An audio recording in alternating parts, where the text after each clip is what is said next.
بمناسبة الزيارة غير المرغوب فيها من هذا المتشيع كبيرهم كبير مجرميها، والترحيب به والحفاوة به وفتح آفاق التعاون معه وإباحة الزيارات بغير تأشيرات وغير ذلك، أعتقد والله أعلم، أسأل الله أن يعافينا من كل شر، أن في هذا فتح باب شر كبير يوشك أن يفتح على المسلمين، باب التشيع.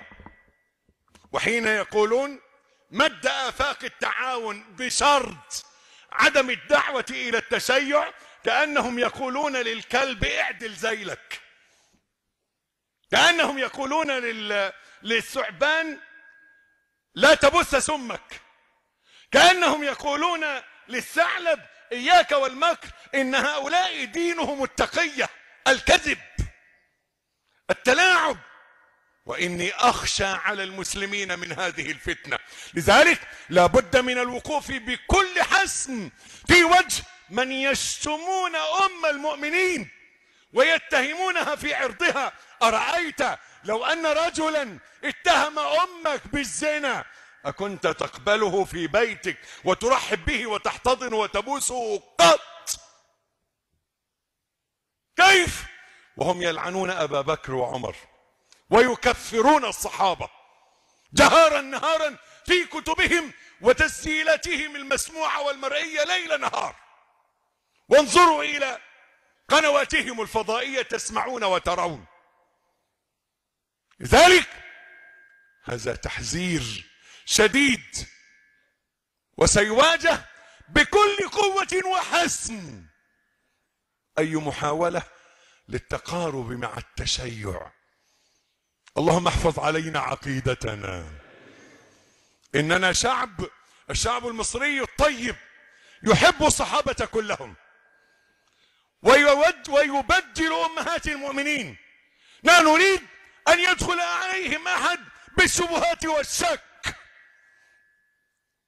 قالوا الصحابة مثل العين، الصحابة دول على عيننا وراسنا من فوق.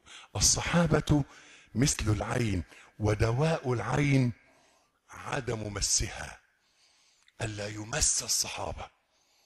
لذلك يجب علينا جميعا أن نستعلن بهذه الوقفة، لا للشيعة، نعم للسنة، لا لتكفير الصحابة، نعم لتعظيم الصحابة، لا لمس أمهات المؤمنين، نعم لتعظيم أمهات المؤمنين. أهل بيت النبوة. إخوتي، إن مصر اليوم وللأسف الشديد تقف في مفترق طرق عجيب،